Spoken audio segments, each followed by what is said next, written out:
So, there are some big scary Pokemon out there, but not all of the big scary Pokemon are made equal. As a prime example, all of these evolutions were added to old Pokemon in Diamond and Pearl. But you know how many of these have won a championship? One. And that's Mamoswine. Gen 5 was a weird time. But there are some Pokemon that are just disappointing.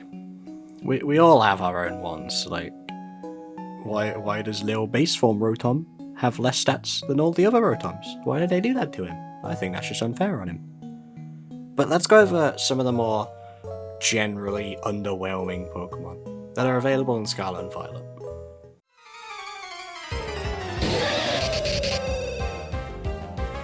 Electivire. Now Electivire looks like a very strong electric type, right? I mean, look at him. Who thought when you evolved Electabuzz, he'd be bad though? Like, it's not necessarily a terrible evolution, but it suffers from being a physical electric type, which there aren't very many good ones of them, because your best move is Wild Charge, or up until the new DLC, now you get Supercell Slam, which arguably isn't a buff, because at least if you miss Wild Charge, you don't take recoil damage. If you miss Supercell Slam, that's 50% of your HP, and it's only base 100 for that, which includes going into a protecting target, or if they tear it into a ground type, which really does not help. It also doesn't really get amazing moves, like yes, it gets Earthquake, but no close combat, and the rest of its coverage are mostly just the elemental punches, which aren't terrible, but when your attack stat isn't amazing, you're not really going to pick up the kills with it. Its abilities, Vital Spirit, not really very useful, because there's not much that's going to outspeed it and put it to sleep, confirmed anyway. And Motor Drive is okay if you need something to absorb electricity, but you'd probably just take a ground type, right? Because yes, it gives Electivire the faster movement, but it's still not quite strong enough to actually get the kill it needs to do before taking the damage back. And it relies very heavily on predictions and getting what your opponent's going to do right. You know, swapping out and getting the Motor Drive boost, or not Supercell slamming into a Protect, or switch to a ground type. You have to play very, very safe for a Pokemon that isn't really strong enough.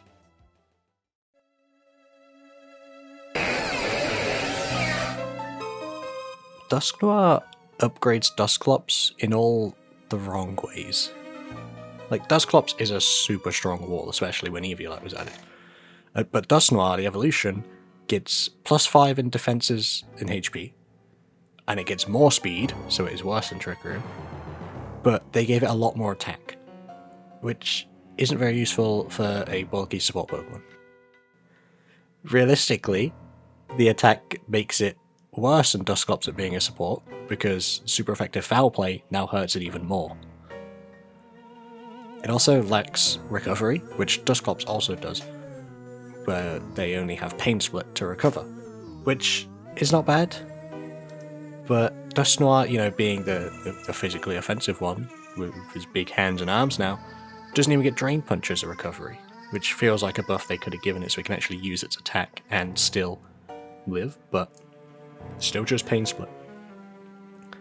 And, I mean, its defense is +5 from Dusclops, making it 135 in both defenses. It's really not a lot, when if you give Dusclops an Eviolite, it's essentially 195 in its defenses. Obviously there's nuances and whatnot, but essentially it is 195 base defense, whereas Dusknoir is 135 as the evolution, but can hold whatever item. You're not going to see people use Dusknoir over Dusclops for a bulky Trick Room set or support, Will-O-Wisp, whatever. It got upgraded in all the wrong ways to make it any better.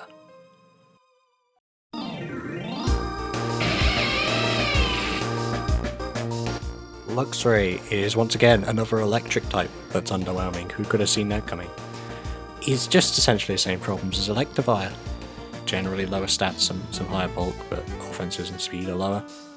Luxray, however, unlike Electivire, does actually get two good abilities, where it gets Guts and Intimidate. both opposite reasons. Like one's a defensive ability, one's an offensive ability. But its moves aren't strong enough again, just like Electivire, because physical electric types don't get very strong stab, and it has to rely on its coverage like a Poliwrath and whatnot, where it doesn't actually get a boost from it unless you're Guts. And then if you are Guts, you're not fast enough, so you have to run Trailblaze, and even then you're still probably getting outsped by some stuff. It's not the best, but I would argue Luxray is probably better than Electivire, just because you can play more defensively with it. It's got better options, and an Intimidate Pokemon is normally going to be good, because you get to send out Pokemon, lower their attack by 1. That's always good, and it's not like Luxray's got terrible bulk. Like, it's not super bulky, but it's enough that it can be a good support of Intimidate, and if not, it gets access to moves like Psychic Fangs that can remove screens, gets access to Roar so you can force a Pokemon out. It's not terrible, but it suffers from being a physical electric type again, where it can't really do the offensive role, and it's not built for the defensive role, so it's not superb at that either.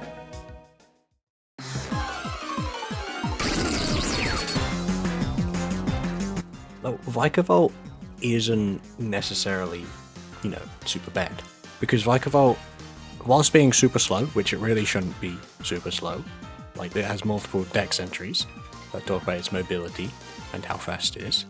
If you use it in Let's Go mode, it'll be one of the fastest Pokemon there. But yeah, its base 43 speed, very low. It can use Trick Room, and it does get agility, but then you have to use those. And its ability Levitate, not bad, because it's an electric type, but it doesn't remove a weakness, it removes the neutrality to ground. It's not like Electros's Levitate, where it removes a weakness and gives it no weaknesses, essentially. Its speed isn't slow enough that it doesn't just get smacked by other things in Trick Room, like Gigantical and Hatterene with Mystical Fire. So it's still not slow enough, but it's not fast enough either.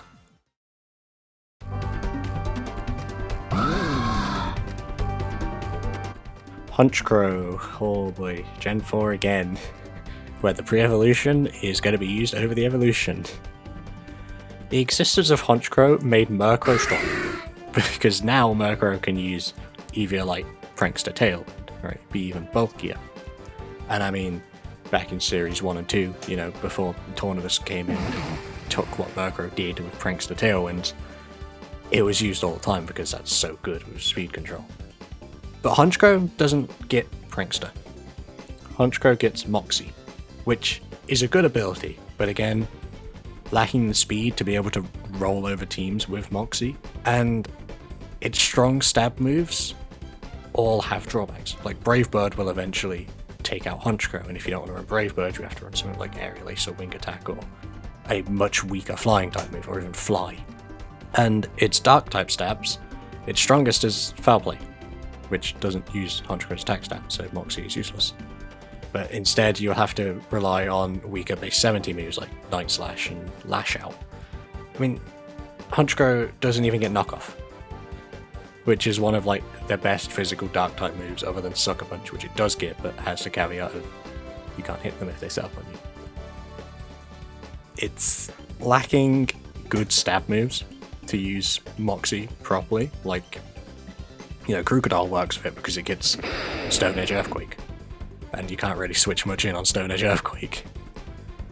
But having to use Brave Bird, knocking yourself down, and not having a strong enough Dark type attack, it gets very hard to set up Honchkrow to get the ball rolling with Moxie.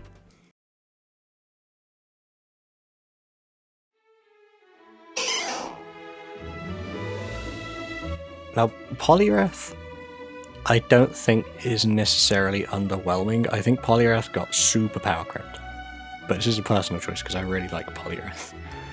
It's a pretty rare typing, water fighting, which is shared by 3 other Pokemon, and Poliwrath predates all these by 4 generations, so it was up until Gen 5 the only water fighting type. It even gets access to Swift Swim to help it with rain teams, which makes it super strong, And its stats are higher mostly than Politoed, which is a counterpart. It's only outclassed in special defense. But it's still much less used, because Politoed has Drizzle, so here's a Rain Setter, it's going to be used the same as Torkoal. And The problem with Poliwrath is it's not specialised any of its stats. They're all pretty similar around the board, all around 1995. And that means it just can't hit hard enough to be a good rain sweeper with Swift Swim. Especially now, there are like really strong physical Swift Swim users. And Poliwrath is, you know, at the bottom of Pokemon with Swift Swim that use their physical tech. I mean, on the other side, it only beats out one Pokemon on the special side of Swift Swim as an absolute Minion. So that shows you how really bad its stats are at doing, anything.